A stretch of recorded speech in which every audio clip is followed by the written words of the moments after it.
Ready? Okay. I'd like to call the meeting to order for, this is the October 17th, 2024 meeting of the Board of Adjustments. Brian, will you take the roll? Steve Matheson. Here. Susan Whitehead. Here. Nikki Bishop. Here. Rich Livingood. Here. Stephanie Steffen. Here. Okay, our first order of business is to approve the minutes of our July 18th, 2024 meeting. Are there any additions or changes to the minutes from the board? No. Okay, if there's no additions or changes, do we have a motion to approve the minutes as read? A motion to approve? Second. Thank you. Brian, will you poll the board? Steve Matheson. Yes. Susan Whitehead. Yes. Nikki Bishop. Yes. Rich Livingood. Yes. Stephanie Steffen. Yes. Okay. Now I'll explain how we will conduct the meeting. First, the city will give a brief overview of the case, and then we will take testimony from the applicant and anyone that wishes to speak on the matter. Please come to the podium and give your name and address when you wish to speak. If you plan to give testimony, please raise your right hand to be sworn in. Tell the truth, the whole truth, nothing else but the truth. Yes. All right, thank you. Okay. The first item on the agenda is case BA 2417. The applicant is requesting a conditional use permit in the R3 zone to operate a physical therapy and group exercise studio for women at the property at 225 East 8th Street. This is requested by Catlin Lipscomb. So, Susan and Board, I want to remind the audience that anyone in attendance tonight that wishes to give testimony or evidence in any of the cases before the board tonight has the ability to do so, including cross-examine witnesses or any of the persons that come to speak at the microphone. With that, the first case, BA 24-17, this is a conditional use permit application to operate a physical therapy and group exercise studio for women at the property located at 225 East 8th Street. This is in the R3 zone.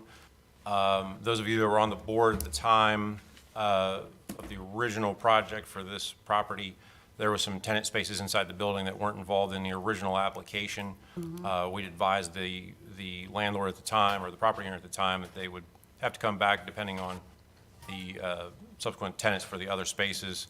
In this case, this group fitness or therapy and exercise studio doesn't quite fit inside of any one particular definition of use in the residential zones, nor does it fit necessarily into a professional service or any of the other listed uses. That's why we're reviewing this tonight as a conditional use permit and using the adaptive reuse section of the code. This does fit into that existing non-conforming structure category since it is a mixed-use type of building in the residential zone.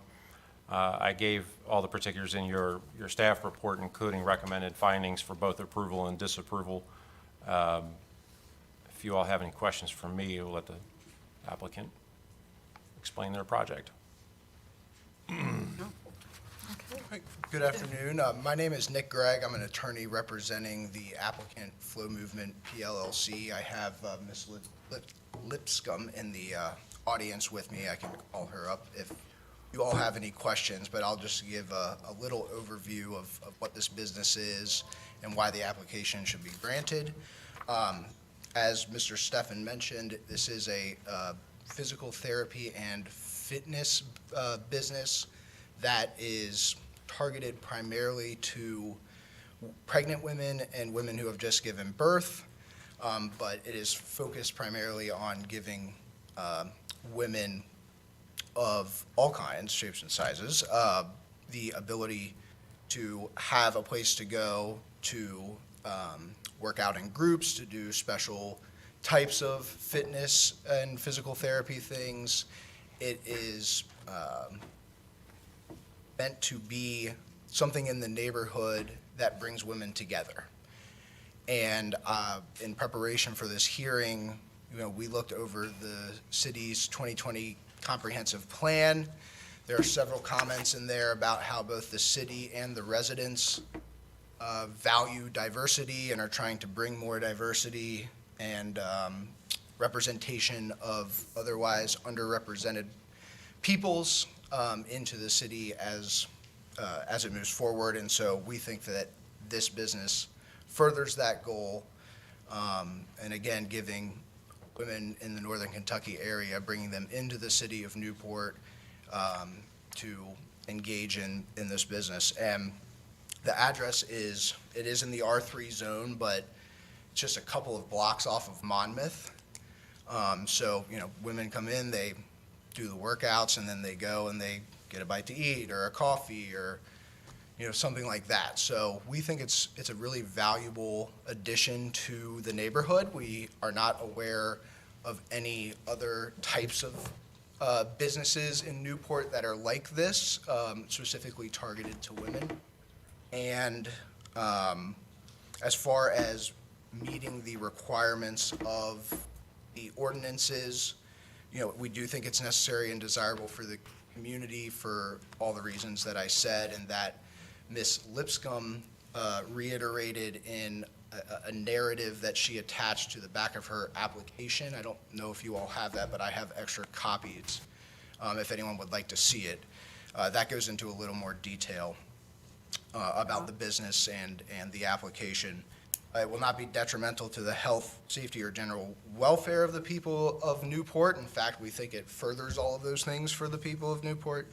And of course, Flow Movement PLLC will comply with all zoning and other regulations and conditions that are currently in the code or that will be specified in the permit. So I'm happy to answer any questions or call Ms. Lipscomb up to answer any questions if any of the members of the board have any. I guess one question would be, how many women would you expect to serve at any one time? You want to?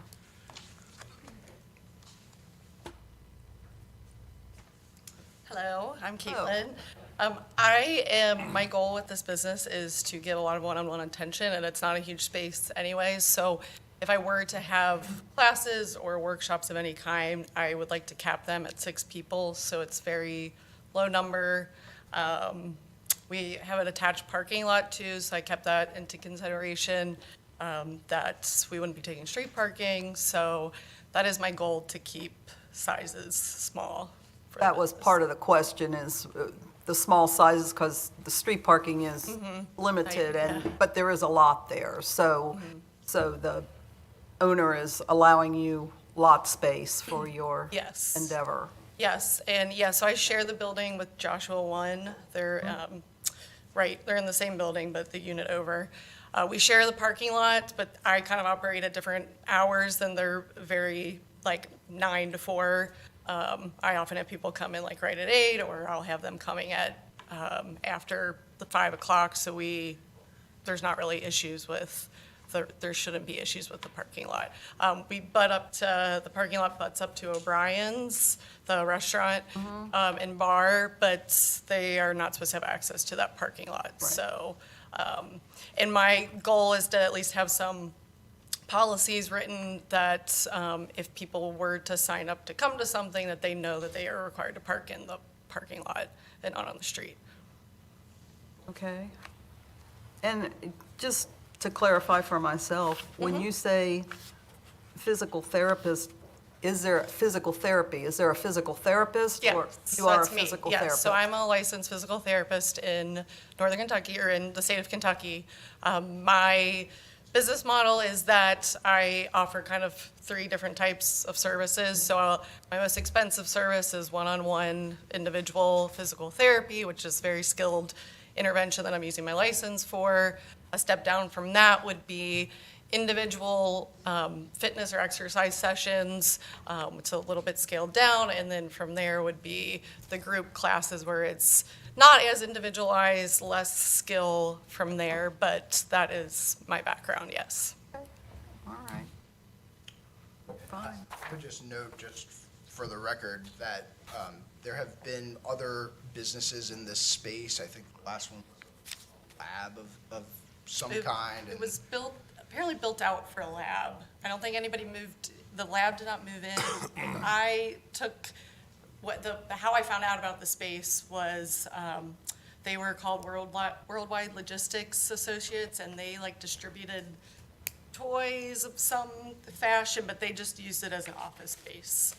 But yeah, that's all I'm aware of, and I know they renovated right before then, so I don't know what they were using it for before then. Anyone else have any questions for the applicant or the attorney? No more from me. I don't either. Thank you. Thank you. Thank you. Welcome. Is there anyone else in the audience that wishes to speak on this matter? Okay, With that, with the evidence and testimony given by the applicant tonight, the staff recommendation would be to approve the application.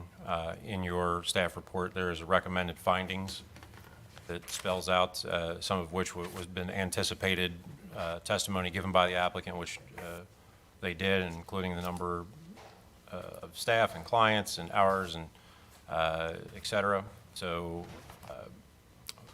I would suggest if, in making your motion, if it is to approve, to insert some of that language into the motion as conditions.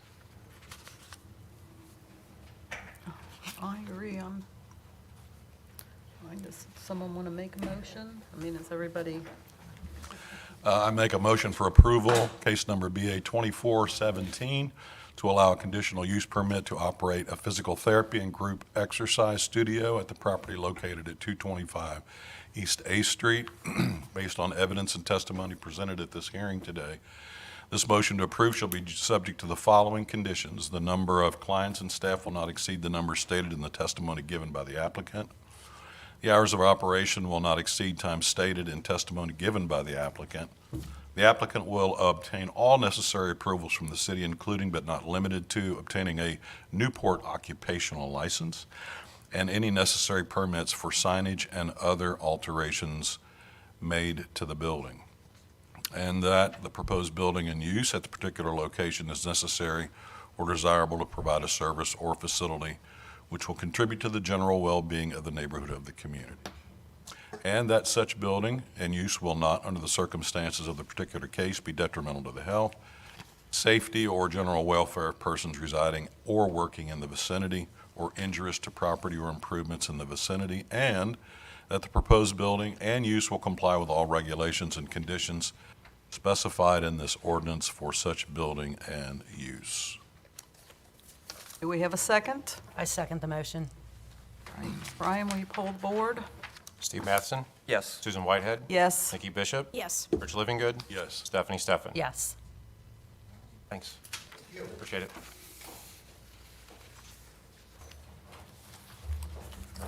Thank you. Okay, our next case is BA 24-18.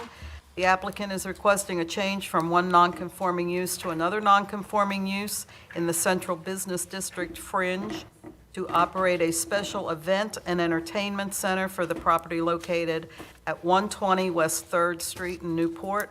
This is requested by Leandro Ramon Davenport. Brian, would you like to Sure. give us a... Susan and board members here, the previous use located at the property at 120 East 3rd Street came before this board a number of years ago for a conditional use permit to operate a nightclub at that location and a parking variance.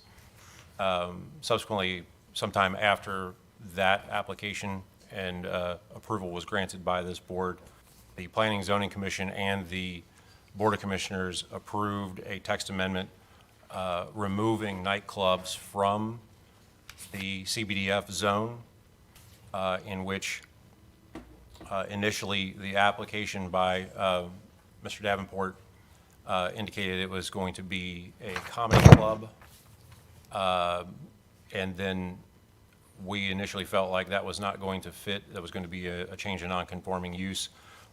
We did advise the applicant to bring forward a change of one non-conforming use to another in front of this board, which they ultimately did. There was a period of time that we were reported that the business was open during a period between sometime in April to August, I believe. We do have some folks here that we're going to call for testimony here shortly. So as such, during that period of time, we did receive numerous complaints about noise and other issues going on down at the space. So the application then ultimately came in for the Board of Adjustment for a change to non-conforming use, and it was listed as an event center type of use. I printed out and gave a copy of the event center, commercial event center definition, in which it says, a facility located on private property that primarily functions to provide for any type of social gathering or assembly, typically consisting of one or more multipurpose meeting rooms and/or recreation facilities that are available for use by various private groups for such activities as meetings, parties, weddings, receptions, dances, and recreation. I enter in that to the board for context.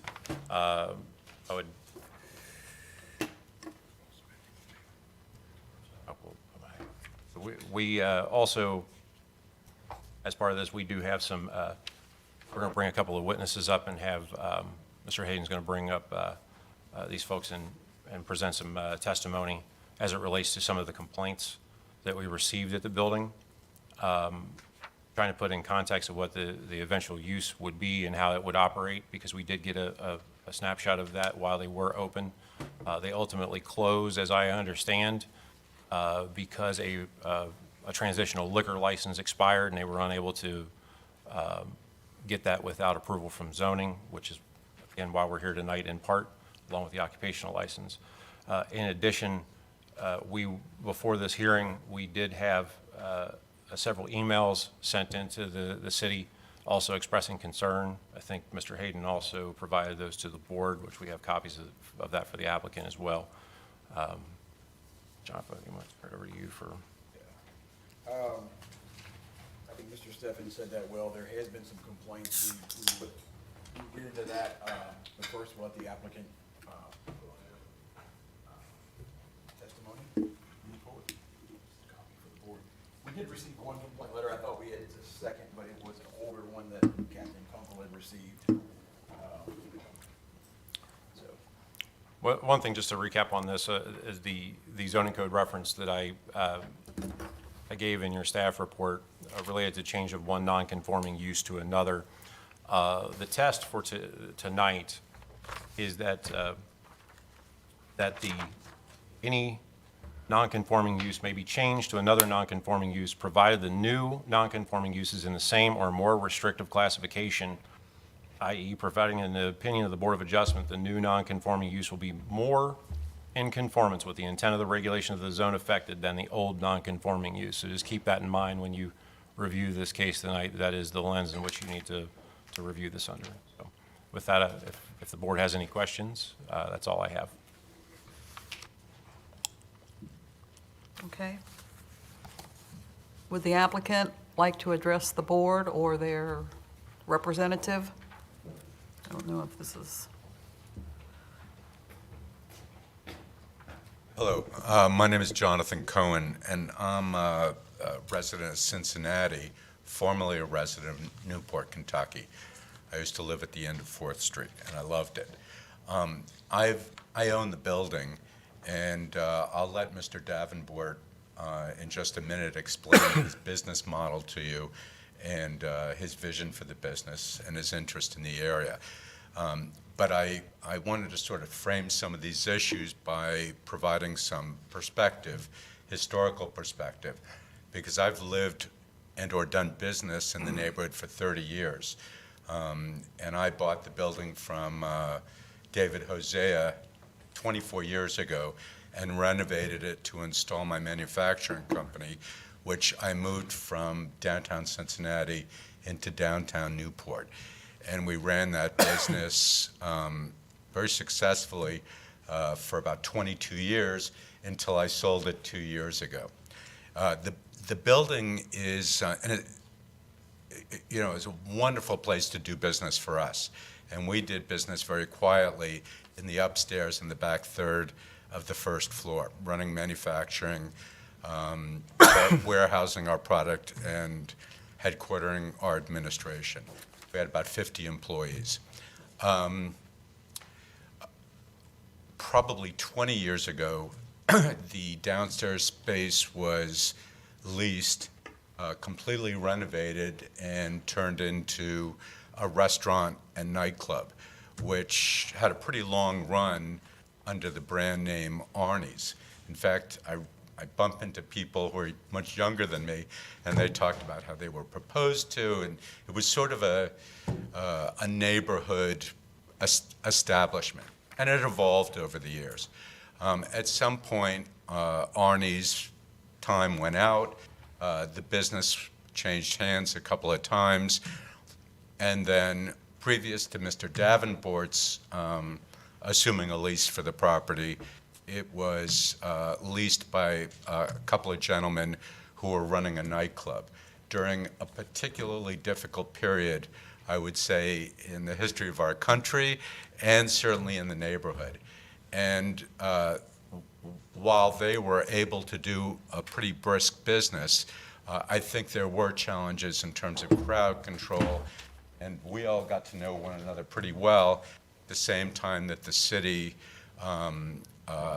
got more steam under its redevelopment and gentrification plan.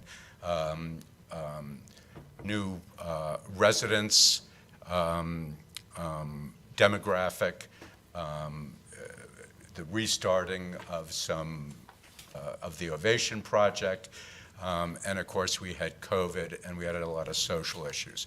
That business survived and it thrived, and fortunately during that period of time we were able, with community involvement and civil services, to keep everything under control.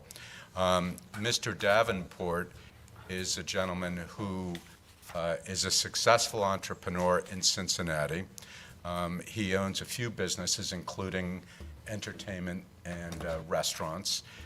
He had the vision to come do business in Newport, Kentucky, and the financial resources to evolve the space and make it more relevant to what the community was interested in, the direction, and a toned-down form of entertainment, which I would say toned down from what was previously there as a nightclub.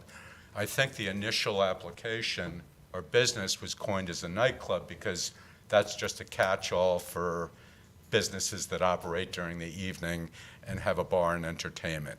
I think that language was changed after approval and permits sort of got tied up in the semantics of what the business should be called, what was allowable under the code, and what was most appropriate for the neighborhood. I certainly understand everybody's concerns about the neighborhood and the residential community. I was a resident of this neighborhood, and so I can appreciate that. And as a building owner, I carry liability on the property, and I'm keen on making sure that everything is copacetic. I think the police and code enforcement can attest to the fact that in every case where there have been issues or efforts to try and conform and adapt to the community, I've been responsive and cooperative. So I've got a financial interest. I still have a financial interest in the neighborhood and want to see it succeed. I have a financial interest in the building. I can tell you that the upstairs has been vacant since I sold my business and vacated. It's not easy to rent a 17,000 square foot office space anywhere, including in Newport. I think that the zone was originally conceived as a fringe entertainment district, and I've spoken to a number of realtors who say that for a space that size, 8,000 square feet, the first and best use for that space in terms of value is as some sort of an entertainment facility. Mr. Cohen, can Thank I you. interrupt for just a second here? I need to interject here for a second. You are not the applicant tonight, correct? No, that's the, I no. am not, you know You're the who I business, am. well, there's a And I've certain matter of. introduced myself. I understand, but there is a certain matter of procedure that we need to follow, which includes the applicant coming forward with their legal representation. They can certainly call you as a witness. I'm not trying to be rude or cut you off or I'm anything. speaking on behalf of the applicant. Are you an attorney? No, I'm not an attorney. Okay, sir, we need to follow a matter of practice here, a matter of decorum with the board. The call to the podium was for the For the applicant. applicant. In this case, the applicant is an LLC. They would have attorney representation tonight. Their representation would need to come to the podium first. You can certainly be Okay. called as a witness and express these views and concerns. Absolutely. No- I'll step down, that's fine. I just wanted to give some background and some perspective as a individual who's vested in the community. Thank Mr. you. Davenport can describe his business. I'm eager to see a good business move into that space, and right now, seems like we've got one that we could try. Thank you. Is, So we need, is this an LLC? is a LLC, that is correct. So we would need a lawyer. Is your attorney here? The letter from The letter. October 3rd states that very clearly. Indicates you need to be represented by an attorney if you're an LLC. If you don't bear another application fee, I would just ask the board to table this to its next scheduled docket. You need a motion for that? We need a motion to table. I'm sorry, Mr. Davenport, those are the laws that we have to follow. We don't. Yeah, that's an apology. So, motion to table till next meeting? Second? I'm sorry, who's second? Can we have a second? Yes, second the motion. All right. Steve Matheson? Yes. Susan Whitehead? Yes. Nikki Bishop? Yes. Rich Livingood? Yes. Stephanie Steffen? Yes. All right.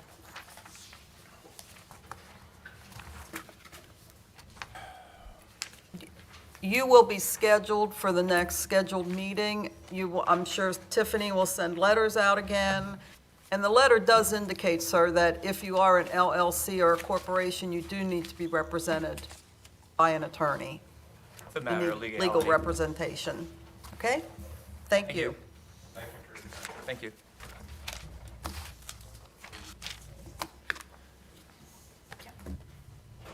For legal representation, okay.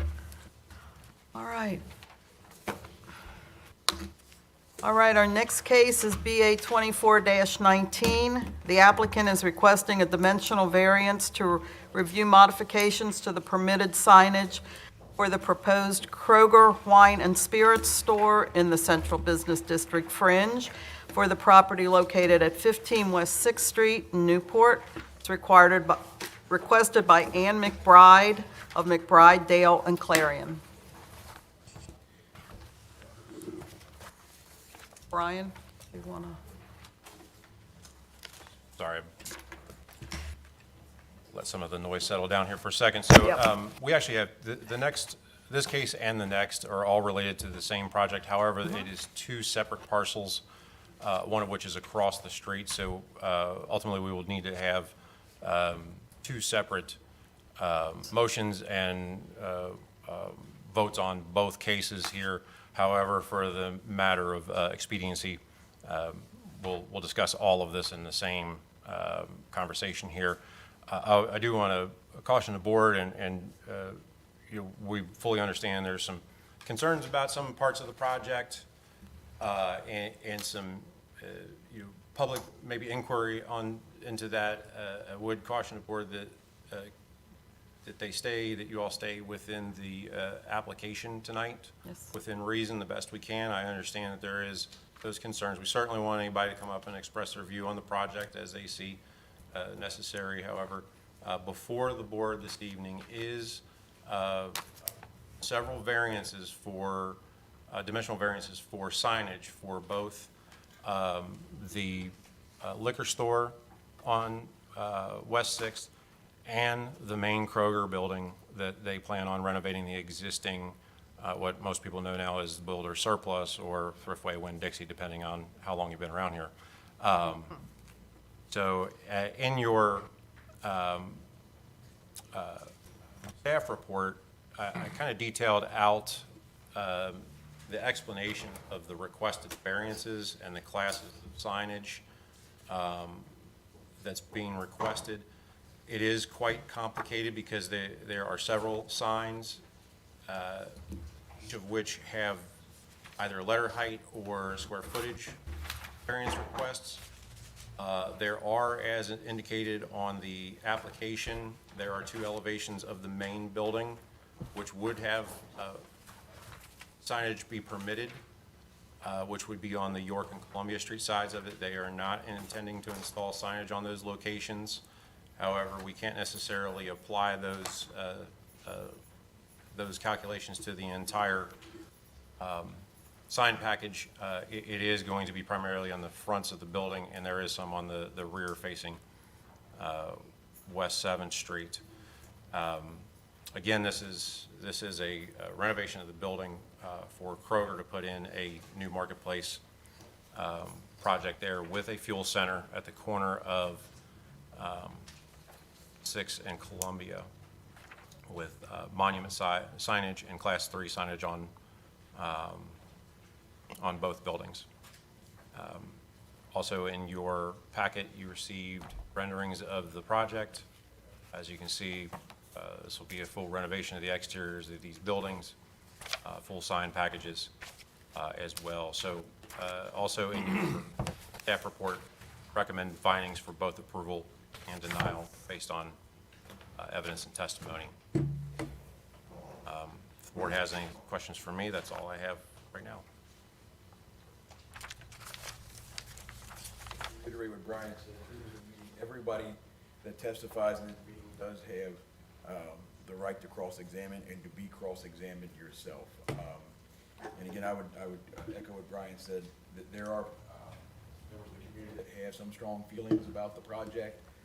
We certainly want to allow them some reasonable latitude to discuss that. I would just caution the chair to bring those conversations in if they begin a little long. Okay. But anything that's germane to the, like, speak as long as we need to do about that. Okay, with the applicant.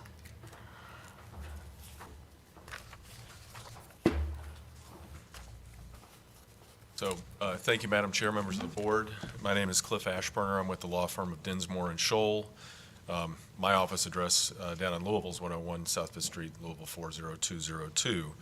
I have with me Jonathan Woker from McBride Dale Clarion. He's going to handle the bulk of the presentation tonight and will be able to handle probably 98% of your questions or maybe 100% of your questions. We also have Joel Jones from Kroger, to the extent that we need to ask him some things. But at this point, I'd like to turn it over to Jonathan, and he can run through the presentation. Okay, thank you.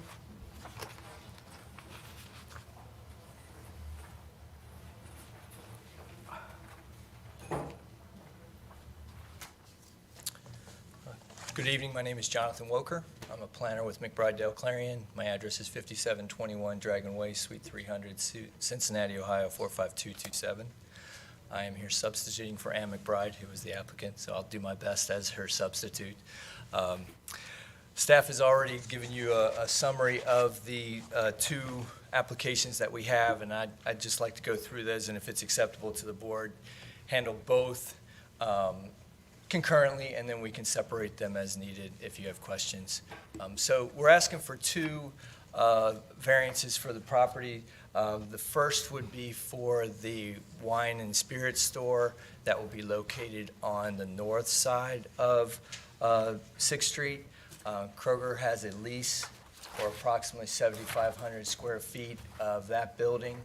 You should have in your packet a plan. So if you're looking at this plan, you can see the Kroger store outline. The top of that plan shows where the liquor store will be located. And so, again, about 7,500 square feet. The Bella Bar, which is a salon, will remain in that building. So we're taking the east side or the right side of a portion of that building. And so what we're asking for are variances related to the signs for that. Believe these are Class 3 signs, the wall signs. We're asking for both an area variance, dimensional area variance, and a letter height variance. So again, in your package, you should have a rendering that shows the proposed building elevation, right? So that shows the proposed Kroger store sign there. And so what we would have is a Kroger logo, the cart, and then the Kroger brand name, and then it would say wine and spirits. And so a variance is needed because our letter heights are 5 feet 5 inches, and then the area overall is 182.72, so approximately 183 square feet. We think we've got some unique situation here. This property sits back about 20 or 30 feet behind our neighboring buildings. So the front of the building is actually set back from the street where our neighbors are not. We think that creates a situation that justifies the need for a larger sign. We think that the sign, as you see in the rendering, is in scale with the existing building. We think that allowing the variance won't have a negative impact on our neighbors. Again, they have blank walls against our building. And the proposed sign provides a scale so that when our customers are leaving the Kroger store, which is across the street and on the south side, they'll have some ability to see the wine and spirits store and hopefully come across the street to purchase that. So we're asking for a variance again for the size and then for the letter height. And we think the letter height is scaled to the size of the. In general, and I'm going to repeat these for the next application too, but we believe that granting the variance will not have a negative impact on the neighborhood. We think that public safety will not be harmed and that we're not going to have a detrimental impact on the community. And in fact, we think that we're going to have a very positive impact on the community by allowing us to redevelop an existing vacant property that's been vacant for quite a while and generate a number of new jobs for the site. So that's the wine and spirits. I'm going to move on to the store and the fuel center, if that's okay with the board. We can obviously come back and talk about any of those as you need to. So the new store will be a renovation of the former building surplus Winn-Dixie Thriftway, as staff mentioned. That building's about 47,500 square feet. So we're going to renovate that existing building. We're also going to put an addition on the east side. So if you're looking at the board here and in your plans, there's about a 4,300 square foot addition for delivery and storage of goods. So we're going to improve the east side of that building. And then we're also making some facade improvements to the front. You should have a building elevation in your packet. I believe it's the front page of what you'd be looking at. So we're making improvements to the front facade. And then we're adding a pharmacy pickup window on the west side. And there will also be a fuel center added at the northwest quadrant of the site. So that will have a canopy with a kiosk. You're probably familiar with the Kroger layout for that. So we're also here asking for variances related to signage. So this isn't about the proposed use. It is about the signage that we're asking for. And again, we think we have some unique situations with that. Before I do that, I want to talk about the signs. So the variances have to do with the number of signs that are on the front facade of the store, and then also the letter height.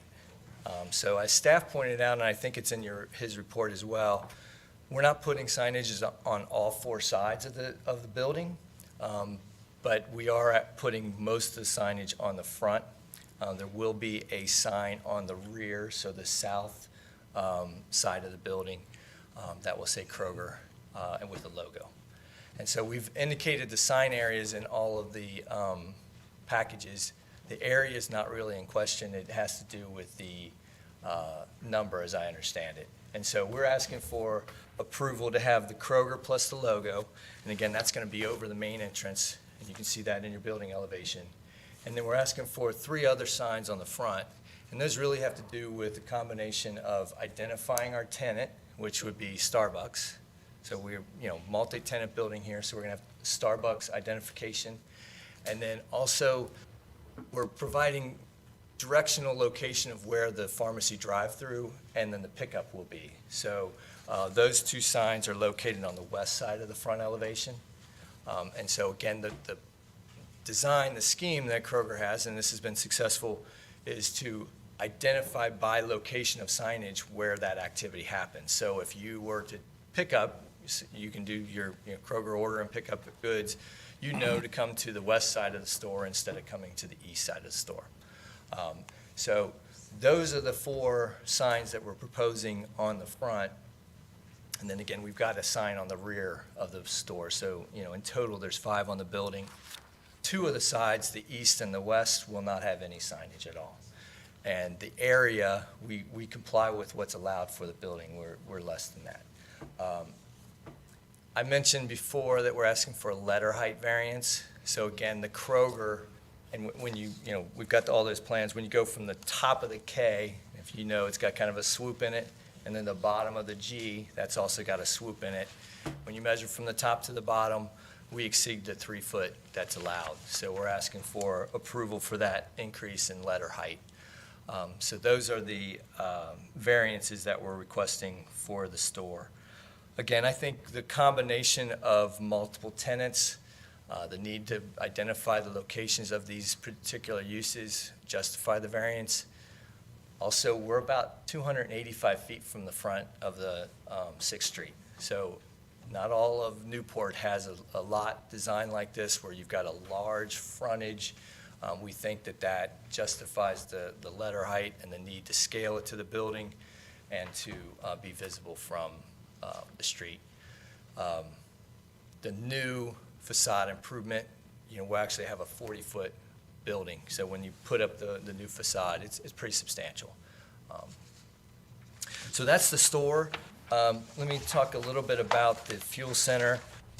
These are also sign variances, so it's not about the use, it's about the signs. 2 issues there. We've got a monument sign at the corner, and if you see on the plan, it's the northwest corner, right at the corner with Columbia and 6th Street. So the proposed sign is 29.7 square feet. We're allowed 25 square feet. So we're slightly over what's allowed. And really, that's a function of the size of the fuel cabinets that we have and the Kroger emblem that's going to be on that sign. We're less than the maximum height, so this sign won't be a big monster sign. It's going to be a low monument sign. It's going to be 6 feet tall, has a masonry base. We're going to have landscaping around it. But we are asking for an area variance. I believe that's a Class 5 sign. An area variance for that to allow the 29.7. The other variance has to do with having 2 signs on the fascia. So just like most Kroger fuel centers you've seen, we're going to have a Kroger name, and then we'll have the fuel prices, so those fuel cabinets. So those are 2 signs on the same fascia. And the way the city's code is written, we would need a variance to do that. So both the north side, which faces 6th Street, and then the south side, which faces our customers as they leave the store, would have a Kroger and a fuel price. The other short sides of the canopy will have just the logo. It's a cart logo, but it's the number of signs on those 2 elevations that require the variance. And for the record, to be clear, those price panels for both the ground sign and the canopy will be LED signs. So we want to make sure that's part of the record. We believe that that's allowed by code, but want to make sure that that's part of it. They'll be controlled illumination-wise, but that is part of their approach. And again, we feel like the need for having the fuel prices on the canopy is pretty self-evident. We need to be able to tell the motoring public what that fuel price is, because we make those decisions in the moment and whether it's the right price for us to spend at that location for fuel. And then also for our customers coming out of the store, hopefully as they're bringing up those extra fuel points, that they decide today's the day I'm going to cash those in, and they can see what the price is on the fuel canopy. So in summary, we're asking for the variances for the store to have the number and letter height, and then for the fuel center to have the monument sign and the number of signs with LED on the canopy. Can you tell me again, I can't see that down there. Where exactly is the monument sign for the gas station? Where is that going? So it's located right there. So we meet the setback, so this is 6th Street, and this is Columbia. So it's gonna be right here at the corner. Oh, okay, so it's out front. If you go to your page It's out. 2 here, it's this. I just can't see that. Yeah, it's very tiny. I didn't bring my I magnifier. understand. Part of it is to scale too, right? So the scale of the sign is hard to see because it's a pretty Well, small and sign. it's better to see that whole layout. We're looking at the individual pages, so the layout, the whole site layout helps to see where things are. And I have each of those signs if you have questions. I know I threw a lot of numbers and details, but at the end of the day, I don't think it's a complicated request. It's for the number that's justified by our tenants and directional, and then having slightly larger monument, and then 2 signs on each side of the fascia. So if the board had some concerns about signage and location and those kinds of, is that something that you could revisit as far as adjusting sign letter size, or are you limited to available signage material for this particular application? So the fuel size, the fuel cabinets are pretty limited. Those are not easy to modify. So there's significant verifications there. We would prefer not to ask for a 4 square foot variance for our ground sign, but because of what we are limited to, that's why we're here. The other signs, I think those, could come in different sizes, but the issue becomes if we go smaller, then they don't scale to the building. And so what we end up with is a redeveloped store that doesn't meet the needs, and we're all squinting to see what the sign says. So the letter height sounds substantial, but when you frame them on the store, I think that most would agree that it's within context and not out of scale. Or would Barney be upset if we cut the top of his K off and the bottom of his G off? He would be upset. He would be. I would like to be as accommodating as I can, but obviously, it's important enough for us to go through this process. They're trying to keep some consistency. Now, I'm assuming that is a custom sign that is made for Kroger, or is it? Well, they don't make it for Walmart. I'm sorry to be Okay. smart. That's okay. Yeah. But it's not is it a custom-made sign that could be altered or not? I don't know that. And I'm sure that they have different size signs based on the sizes of the store. Right. So I'm giving an opinion here, so this is less fact.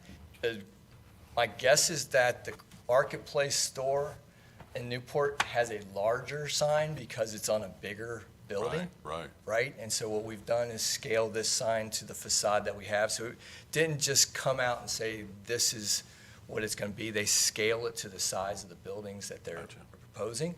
That's not to say that they don't have, a few different sizes, right? So I think changing the size of that sign really starts to impact the visibility, and that's what we're trying to achieve. All signs are attached to the building except for the standalone fuel signs, is that correct? Yes, ma'am. And they are channeled for the most part, so we don't have, other than the Starbucks, that's what I would kind of call a cabinet sign, but the others are, channel cut letters, which generally imply a little bit higher quality, so it's not as boxy, and, it's really limited the area to the letters themselves. Just to make sure this is, these This variance doesn't have anything to do with changing illumination levels. You would exist with illumination levels all code written. Correct. Yes, sir. I appreciate your time. We'll try and answer questions if you have them, and if you need to call me back, I will come back. Okay. Okay, thank you. We would request your approval. Thank you. All right. I'd like to point out before you call anybody from the audience to come up, that we've been working with Kroger for a period of what seems like going on 2 years, I believe, off and on with design and trying to fit this within both the zoning code and neighborhood. And they've made changes at our request, and then most recently, they actually came to the table at the request of the city to meet with neighborhood group official, representatives to try to see if there's any compromise to it. So they've been more than willing to work with us this whole time. It's still on the table currently, so we're still actively working with them. So I will point out one other thing related to a previous variance from 1995. As the board knows, that variances carry with the land. There was a previous variance granted to Thriftway Winn-Dixie in 1995. Now, it didn't reach the level of variance that is being requested tonight, but it was a fairly large sign package with multiple tenants on the face of that building on 6th Street as well. So just put that in a little bit of context for the board. Thank you, Brian. Okay, all right, okay. All right. Is there anyone that wishes to address the board on this matter that's? Get your name and address, please. My name is Emily Wagner. My home address is 2438 Palmetto Drive in Crestview Hills, Kentucky. My business address is Newport Fitness, 15 West 6th Street in Newport, Kentucky. Before I read my statement here, you had mentioned that I was allowed to, or am I allowed to cross-examine? Does that mean I'm allowed to ask the gentleman here questions? Yes. Okay. Yes. I'm going to go read my statement first, and then I'll proceed to do that. My name is Emily Wagner. I am the owner of Newport Fitness, and I currently lease the building located at 15 West 6th Street in Newport, Kentucky, which is the proposed new Kroger liquor store. I am speaking not to protest the new Kroger location, as I recognize that Kroger will generate substantially more revenue and more employment opportunities than my small business could ever dream of. However, I am here to share my story. I started my business in 2011 in Covington. I relocated to Newport in April of 2014, and I have been here for over 10 years now. I spent countless hours working as hard as I possibly could to ensure the survival of my business during those first few grueling years. Small business owners dream of the day of reaching financial stability and a life outside of running their business. It took me nearly 9 years to achieve this. And then 2020 happened. COVID shut down my business for 10 weeks. I lost nearly 50% of my clients overnight as a result. I sincerely thank the City of Newport for the grant I received and my landlords allowing rate abatement during this difficult time frame. But just as hard as I had worked when I opened up in 2011, I had to do it all over again in 2020 to rebuild my business. Only this time, I was pregnant. I'm a proud female entrepreneur, but I am also a prouder mother of a beautiful 3-year-old little girl named Stevie. I also want to point out that I am a solo parent, so this is the only means I have to support myself and my daughter. By the grace of God, hard work, and the support of the amazing staff and community of members at my gym, the business survived the pandemic. Here we are again in 2024, where I am being faced with another situation that could destroy my business. I am being forced to relocate during an extremely tumultuous real estate market where supply is limited and both rental and interest rates have skyrocketed. In addition to this, I have invested a lot of money into the building at 15 West 6th Street, from lighting to HVAC to plumbing to painting, etc. The list goes on and on. It is disheartening and almost unfathomable to me that I am being faced with having to do this all over again. So I'm here merely to ask for support from the City of Newport, from my landlords, and Kroger, as I take on this task of trying to keep my business alive once again. It is essential that I keep my business in the City of Newport to ensure that I am able to retain my current clients. but I also believe that it is in the best interest of the city to keep my business here as well. I have approximately 440 clients. We see about 50% of our clients on a daily basis, and remarkably, only a small fraction of these clients actually live here. Newport Fitness brings in over 200 people per day to the city of Newport. We asked our members this week to take a survey which revealed the extent of their economic contribution to the city. They have visited over 175 local businesses and often repeatedly. Keep in mind, this figure only represents our current clients, which suggests an even greater impact when considering the thousands of members we have had over the past decade. The supported businesses span a wide range, including banks, gas stations, cafes and restaurants, bars and event venues, specialty shops such as bike shops and craft stores, personal services such as hair care, health care, tax services, dental, child care. And I think it must be pointed out that almost every single survey included Kroger located in the Newport Pavilion. This shows that Newport Fitness plays an important role in the local community, extending far beyond its primary function as a fitness center. I will say again that I am not here to protest the new location. I am ready and prepared to take on the challenge of finding a new location within the city. But I do want to state the obvious. Should I not be able to find a location that suits my business needs and my financial capabilities, then this amendment will have replaced a small business that has been here for 10 years with a large corporation, and replaced a fitness facility that has brought health and wellness to thousands of people with a liquor store. So please help us to relocate rather than to be replaced. Thank you for your time. Am I able to ask him some questions?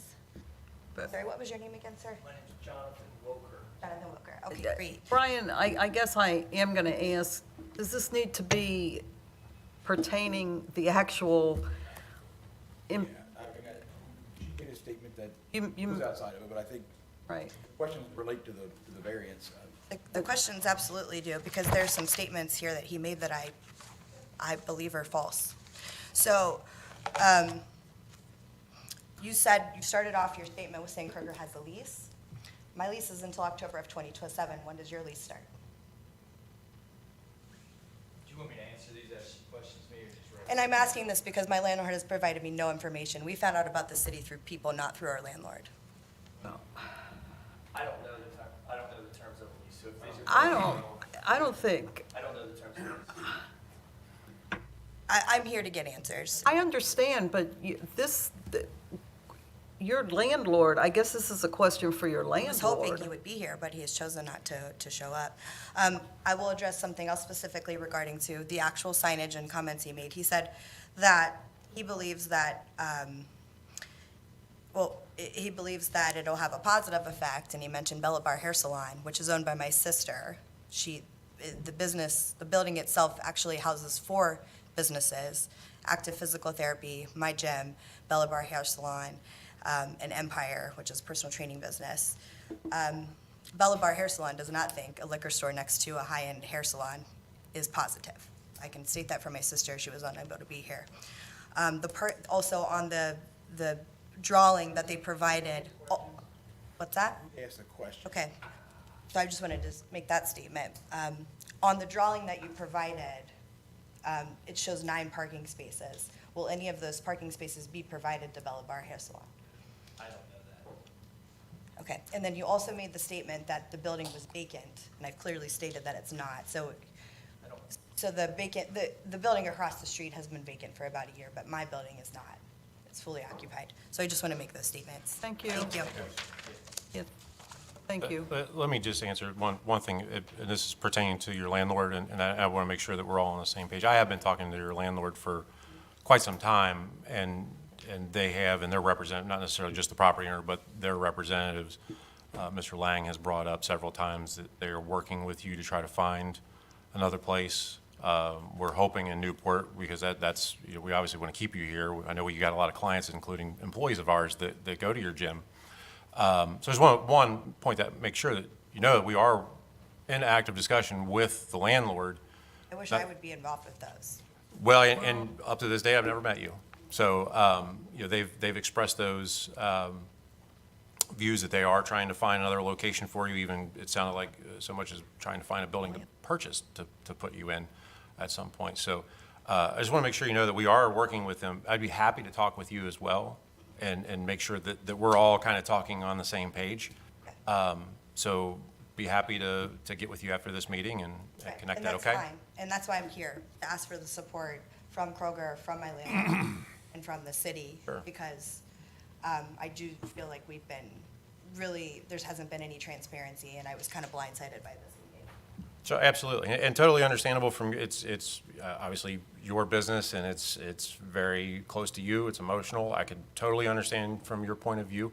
And we're not here to represent Kroger or you or anybody, we're to represent everybody, right? So be happy to get in the middle of this and help with the landlord any way we can, okay? All right, thanks. Thank you. Are there others that wish to address the board?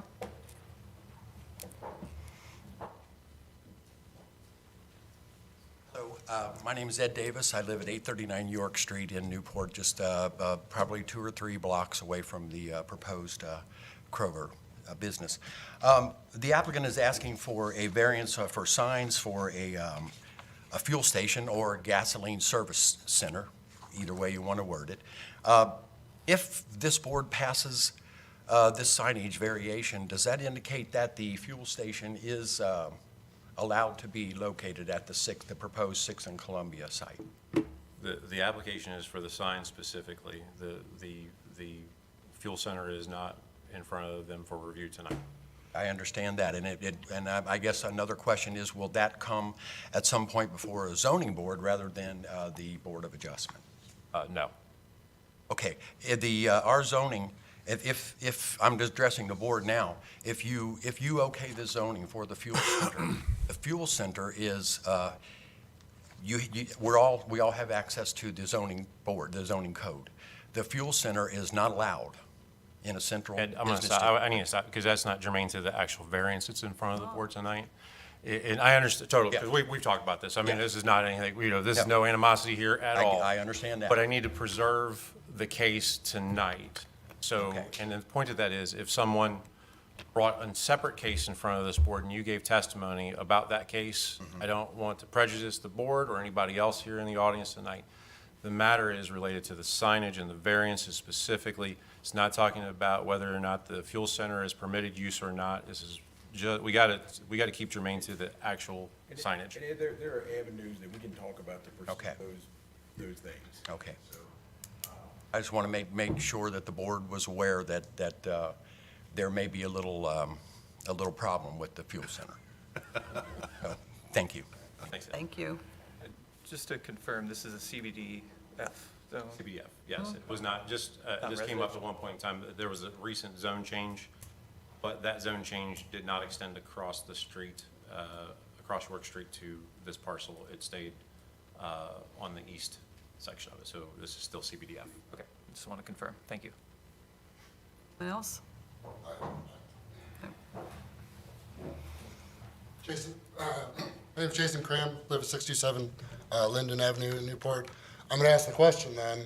I understand it's not germane, but the zoning regulations seem to be pretty clear. What are the avenues and how is that going to be discussed at a later date? It's not. Because I'd ask the board to table this motion until that is decided. So the fuel center has been approved administratively currently. That is not in front of the board this evening. I understand. So what I'm saying is if you want to talk about this outside of this hearing, I can't have you addressing the board about that, because if it comes back in front of them, they could potentially be prejudiced by what you're testifying this evening.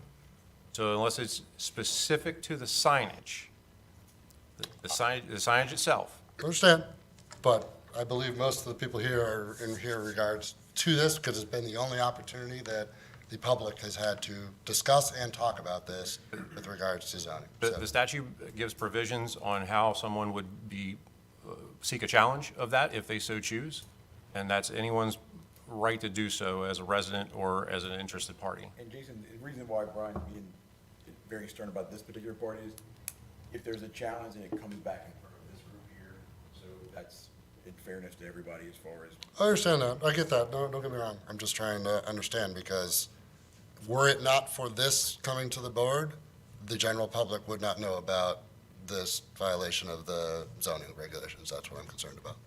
Thanks. Anyone else?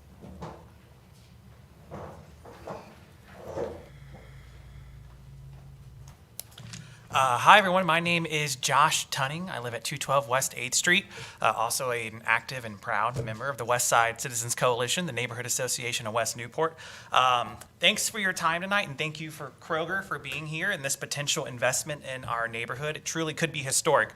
But on behalf of the West Side Citizens Coalition, I do want to bring up some concerns this neighborhood has about this development that we've kind of been actively talking about with the city and with the neighborhood for about a year now. We know that West Newport is the most polluted neighborhood in the city of Newport. Over the past year, we've had several studies being done from friends at Green Umbrella, Groundwork Ohio River Valley. There's an air quality study going on right now in Newport through NKU, UC, and Children's Hospital. And we've learned that the pollution's bad, the air quality's bad. And we're worried that the fuel center is only going to contribute to that. And I just want to address very quickly just some of these concerns. And I know it's about the signage, but we feel like the signage is directly related to the concerns, and this has just been our only time to talk about this. However, with all these pollution concerns, the neighborhood has made a lot of really good progress working with the city of Newport, working with East Row, working with Clifton. We've been able to plant over 600 trees in the neighborhood. We've recently been able to get, thanks to the city of Newport, $1 million to do more trees in the neighborhood, a planning grant to turn Route 9 into a potential greenway corridor to help with these pollution effects that's been negatively affecting the neighborhood. That being said, though, we still have many challenges in the neighborhood that we feel this development might make worse. West Newport currently has the lowest life expectancy in the region. The average resident is expected to not live past the age of 62. We know that West Newport has some of the highest rates of heart disease, asthma, and diesel exposure, which contributes to that. We know that children who are regularly exposed to diesel pollution, their brains grow up to 20% smaller. And this gas station is a block away from the intermediate school.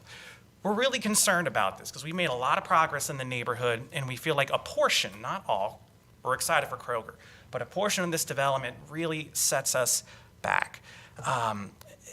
Again, I think the data's there. I don't think it's debatable. It shows that gas stations in high-density neighborhoods, in urban neighborhoods, negatively affects the quality of life of residents, negatively affects their health, negatively affects their safety, and it doesn't align with the city's comprehensive plan. I mean, we even see a blown-up map, future land use plan, that has builder surplus circled right there. It says Central Park, that we've been talking about for decades. Now, that being said, with all these concerns, I want to thank Kroger for coming to the table, and the conversations are early, but talking with the neighborhood. We feel they have shown they don't want to just be a giant parking lot or a shopping plaza. They want to be part of the neighborhood. We want to thank Kroger with these early conversations. They're taking the pollution concerns seriously and how they can better mitigate that with the gas station. We want to thank Kroger for looking at this plan that we're actively having conversations with, that it's not just a lot where you can park, but maybe it's a lot that can also be a central park.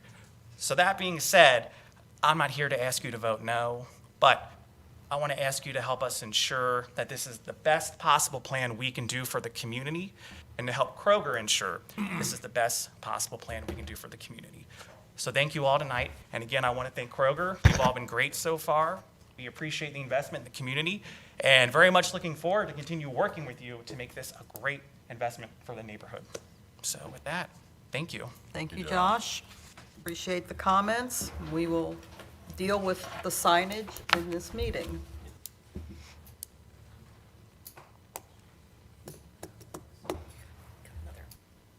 Okay. Hi. I'm Ashley Lawton. I live at 26 West 7th Street, so I'm directly impacted by the signage. I moved into that home back in January, and I had no idea what builder surplus would become. So increasing that signage takes away the view I have currently. It's one of the reasons I bought the home. I think if that signage is increased, it's going to block that view, block the whole reason I bought the home, and I don't know if I would have moved had there been a Kroger put in front of my house. that's my comment for this, but I do have a question regarding, and I don't know if this is the right forum to ask this, so please just let me know. How do you guys plan on the traffic? Right now, okay. Traffic is not, we don't deal with traffic, we're dealing with the signage. Okay. That would, Okay, I was just concerned about that because it's going to bring a lot of flow into the neighborhood that's currently pretty quiet on our end. And viewing the Newport Kroger that's currently there, it's beyond packed 24/7. So adding this one might bring some of that flow here, but you have to consider Covington, the new apartments that are being built. All that's going to be going to this Newport right here, which is going to cause a lot more traffic where it's a very foot community. We walk around this area a lot, and there's families, homes, and so bringing that in, just my thoughts. I would ask if Captain Kunkel would step outside with you and kind of talk about, because Paul can help with some of the concerns about traffic. Yeah. And be a contact for you down the road. There are issues, things that way you have an in and channel in here to have. That'd be great, because, I mean, I'm behind the new building that's being proposed, and so I know that street's very quiet, it's one way, not a lot of traffic, but when you add a Kroger there, you're gonna have that street filled constantly, because granted, I don't know how much parking, I didn't count the spaces that Kroger has presented to us, but I don't believe it's gonna be enough to hold the amount of people probably that they're expecting in that Kroger right there. So I would love to talk to you about traffic afterwards, but thank you.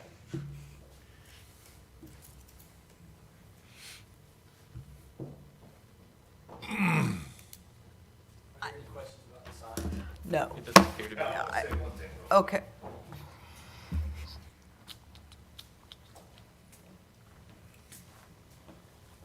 My name's Brent Marks. I'm at 29 West 6th Street in Newport. I own Marks Fabrication.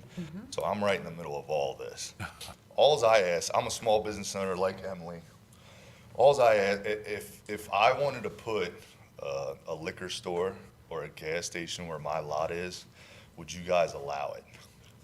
Or if I wanted to make my signs bigger, would you guys allow it? These kind of dimensional variances come up all the time. Okay. So We had just, one, just for example, Neville's Fitness on Mama Street, who's a small business. Chris Neville's the owner, came out here and asked for a very large variance on the front. Very large. so if I wanted to propose to put a liquor store in my area there and put a big sign up for a liquor store, If done correctly, you could, sure. good, okay. That's all my question. I just wanted to keep it even for all, Kroger coming in, they're a huge company. Some people see dollar signs.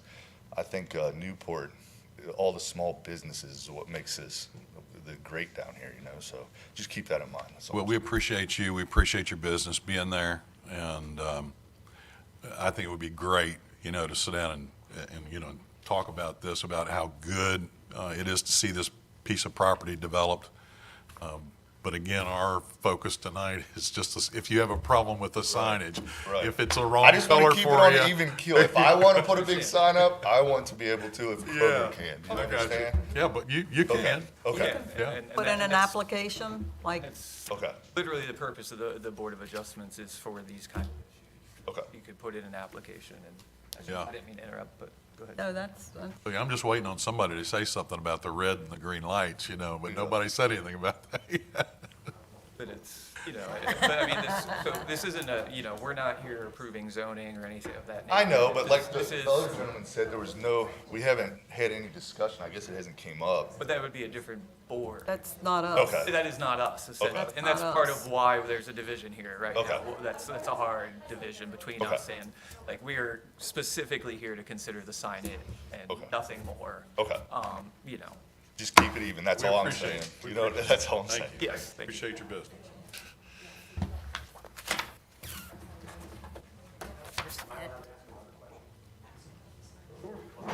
Well, does it have to do with signage? Does it have to do with signage, Ed? Susan's getting hungry. Yeah, I have a question for Kroger. Will the fuel center, will the signs be 24/7? Illuminated? Because the fuel center will be open 24/7. The one in Bellevue's open without an attendant 24/7, I think. I don't know, the signs will be on when the store is open. I don't know the specific hours for that, so I'm not trying to dodge your question, No, I but understand. if the fuel center's open, the signs will be on. Okay. I'm just going to say this, if Bellevue Kroger and the Pavilion Kroger are any indication of what's a normal method of operation for Kroger, the signs will be on 24/7. This will impact the people on 7th Street who are right there. This will impact the businesses who are right there on 6th Street. This will impact the businesses that are on York Street. This will impact all the residents throughout our area. A gas station right in the middle of this, you guys, I mean, the signs for that, great big signs, my price is this, I mean, I don't think that that's exactly what we need for our area. That's something that's going to be a detriment to our neighborhood. It's going to add a lot of light. This would not be if something was torn down at 6th and Linden or something like that, if the building disappeared and all of a sudden Kroger wanted to come in, they wanted to move, put a gas station there, that impacts all of our neighborhood. There was a sign that was at St. John's Church that came before the city, and that sign negatively impacted the neighborhood, and that was just one LED sign lit in red letters. It was bright. It's turned off now. These signs, well, this is a neighborhood where this is going. The sign This is a back neighborhood. on, but the LED has been amped back, and the Okay. sign works within the neighborhood now. Thank you for that clarification. I Yeah. appreciate The that. sign is on. Yeah, thank you. They So I- worked that out. Okay, good, because I don't want to be misspeaking up here. But at the same time, these signs, the gas station that will be on 24/7, and that is an impact to all of our city. And the signs turn the center of our city into an industrial-looking area. And I just want to say that. The red and green signs will be up there flashing prices 24/7. Lights will be on at the fuel center 24/7, whether the fuel center is legal or not. If it's legal, if it's allowed, those signs will be on all the time. So that does impact our entire neighborhood. So that, I just would like to say that, the board's aware of that. Thank you. Thank you. If I could make a suggestion based on those comments, which I'm keenly aware of the brightness of LED signage, as this board knows, the board could consider a conditioned approval on the variance specifically for the LED signage for the fuel center to include automatic dimming, which I believe most of these things do have those. As the sun goes down, the intensity and brightness level of these signs can be turned down. That's commonplace in these signs. I would assume that's probably going to be the same case here, but that is certainly a reasonable issue to take into account. I agree.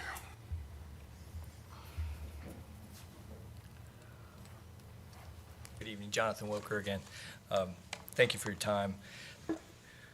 We're going to put a grocery store back into a former grocery store building. We're going to comply with the city's requirements about signage, except for what we've asked for variances for. So this business district allows signs and hours of illumination and so on, but we're going to work within the regulations that the city has, except as we've asked for variances, and we think we've justified what we've asked for. So we intend to continue to work with the city. We believe this is a permitted use, and we've been working, as staff said, for a long time on this, and think that this is going to be an improvement, and again, replacing a former grocery store with a grocery store, and operating in a contemporary way that grocery stores do. So I appreciate your time. If you do have questions on signage, I'll try and answer them. I think I already threw a lot of numbers at you, but I'm willing to talk some more if you need. Quick question for you. Would it be possible for some renderings of signage that complies with the existing code? Is that? I think you have an application in front of the board this evening, and I think we have to take into account what that is. Okay. You do have renderings, but these are Yes. signage renderings. And like I said, keep in mind, there was a previous variance from 95 that would still apply to this building. It was quite large for the Thriftway building.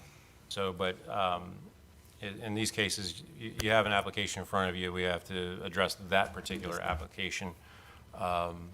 Board needs more information, they do, but we do have a good application in front of us. Heard the testimony and evidence presented tonight.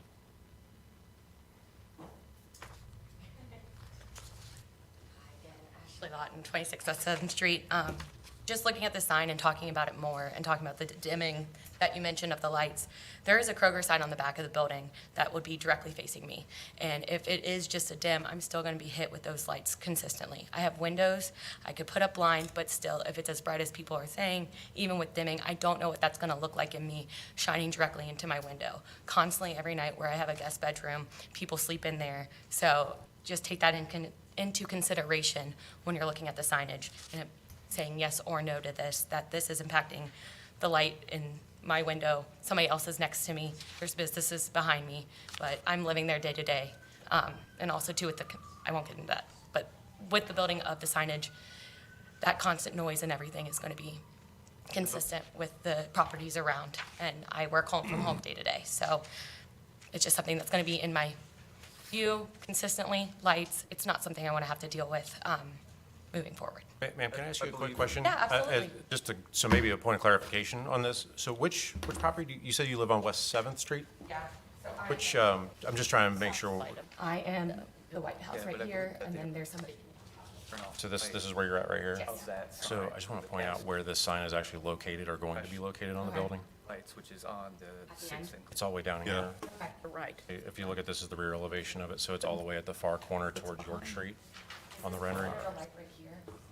That blue, no, I believe that's just an applied panel that they're intending to install, so it's, I just want to make sure because. oh, no, absolutely, get all your questions answered, sure, absolutely. And I know this is about final, but I might need a. I hope the letters continue to go out about, while conversations still are in talks for Kroger to the neighborhood, because as you can hear, there's a lot of voices in here, a lot of concerns, and a lot of wanting to know more. I believe from the testimony that was already given, they stated that the sign that's on the rear of the building would be turned off Okay. because of, that would be out of the hours, due to hours of operation. It Okay. sounded as if the gas station lights would We'll be the only ones. potentially the ones that would be on, but those are going to be on the 6th and Columbia side, it sounds. Okay. The detention center. Is Just that to correct? consider that as well. On the Columbia side, there are houses further down that are going to be seeing those lights on a day-to-day basis. While it might not be directly, I mean, depending on how bright they are, they could impact. Just thoughts. Thank you. I appreciate that. Thanks. Doesn't it run along the detention center? I don't know that that sign on the back of the store will be, I don't know the hours of that operation. So we'll comply with whatever city code is for that. I don't know if it'll be on or not. Or we'll sneak I down. was more specifically trying to reference the field center. I don't know if that is 24/7. Those hours are specific to the location and largely determined by store manager and what works and what doesn't. But I was referring to if the fuel center's open, it will have sign. Okay. Thank you. Hope that clarified. Thank you. Thank you.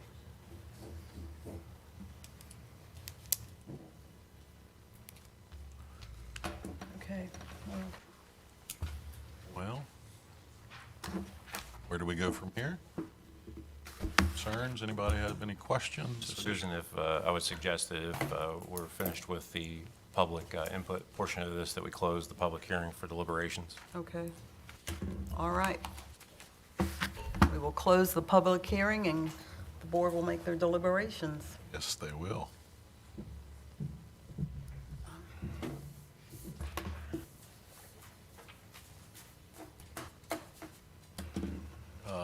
There is obviously some concerns about signage and light and those kind of things. I think Brian's suggestion that we add the dimming variance to the fuel center would be a good thing. As far as I don't have a feel for the validity of the existing restriction on the signage and how that was established by the city. Obviously, it's in place, so something has to be done, either a variance or an adjustment to the signage, and obviously a variance is probably an easier thing to do, but those are the only two items that come up for me, at least on the signage issue. Well, as Brian said, we've, on the board, made several times recommendations to allow increased signage based on, something in a shopping center, it's further away, or, even the Monmouth Street to, give people enough view so that people can find the location, and so, I mean, in this case, you know, the front of the Kroger store sits back from Sixth Street, so, Kroger store, so. you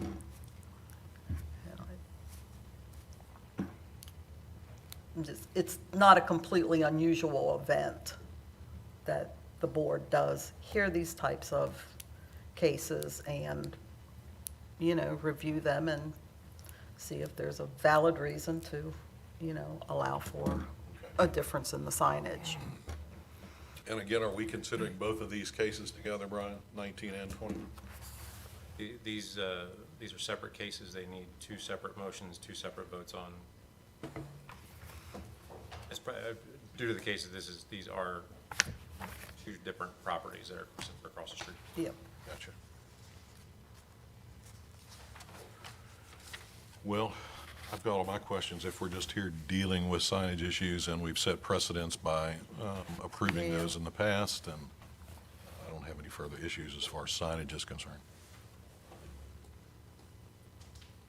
So if you wanted to add the fuel center designation, you know, some sort of sign dimming, if that's a 24/7 type thing, then that would only be needed in the application ending in 19. Okay.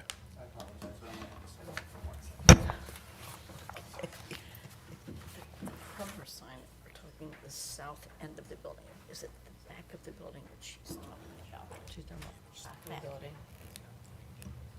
He's Is it saying close? it's not in her line of sight.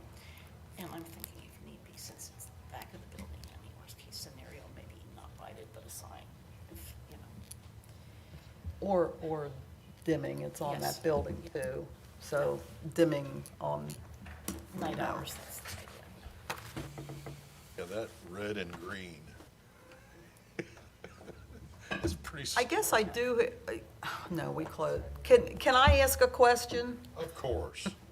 of Kroger? No, No, since the public okay, hearing is we're closed, closed. so. All right. I don't know if it's 20, nobody's made it, I don't know if this is a 24-hour store or not. Right. Well, again, that's really not our, No, it's not, but that would go into whether or not signage will be turned on or off. I think That's I the think only- adding the Dimming. limiting, the dimming. Yeah, just, Features. just add that and, yeah, Definitely. we're good.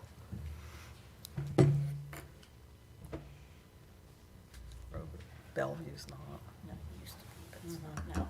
Yeah, it's because at 11, or I think it's closes at 11, open at 6. And it may never go back to that. as I don't think before. I will. See, the other thing I'd like to mention is people that come from the west side to get the bill. I mean, it is kind of a boon for the neighborhood, really.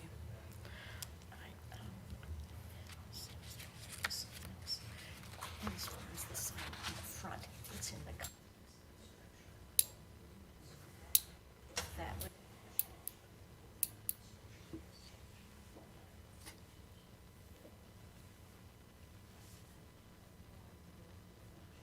I think The they're, structure was too high. Oh, And that whole yeah. the whole thing would change, and the signage would change. So really, like you say, the signage is a secondary point. Right. Okay. We're ready to make a motion on BA 2419. Okay, I think we are.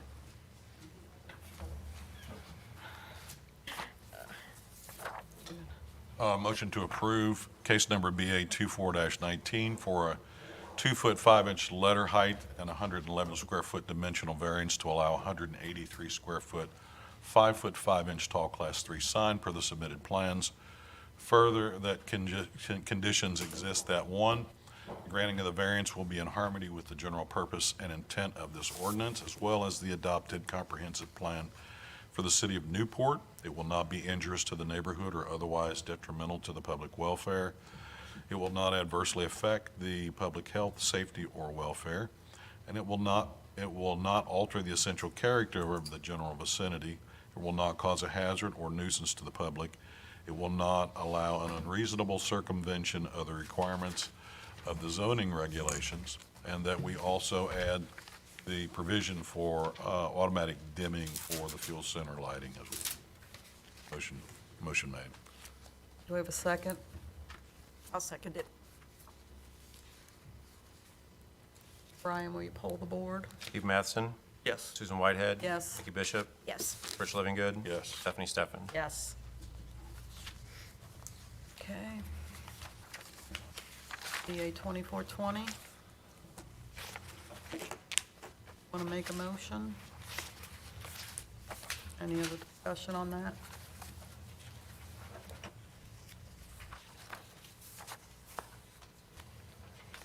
And this is for the store itself? No, this is for the liquor store. Just for the liquor store. Actually, I think you have it backwards. I think the first was for the wine liquor store. This 20 is the store and fuel center. It is, yeah. Correct. So just a point of clarity with that, your motion on the first one did include the language about the dimming. I think that was intended for the fuel center. Correct. Okay, just want to point that out. So Yes.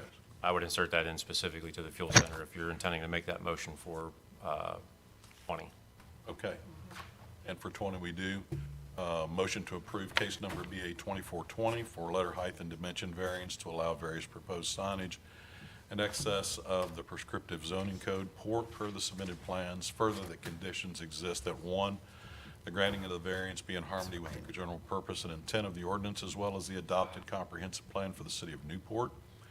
It will not be injurious to the neighborhood or otherwise detrimental to the public welfare. It will not adversely affect the public health, safety, or welfare. It will not alter the essential character of the general vicinity. It will not cause a hazard or nuisance to the public. It will not allow an unreasonable circumvention of the requirements of the zoning regulations, and it will also include the automatic dimming provision for the fuel center. I would ask that, Rich, I would ask as part of that automatic dimming, so we're not specifying a percentage of dimming, that they work with staff on the dimming of that signage. Okay. We'll add that to the language. That's just like I said it. Or Brian said it. I liked it. Do we have a second? I'll second it. Brian? All right. Steve Matheson? Yes. Susan Whitehead? Yes. Nikki Bishop? Yes. Rich Livingood? Yes. Stephanie Steffen? Yes.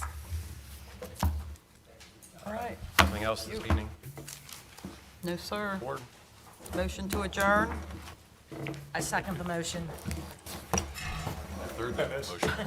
All in favor? It's all around. You're welcome. Thank you. No witness. Stay with me. Yeah, absolutely. Yeah, I'm sure she'll be calling, so.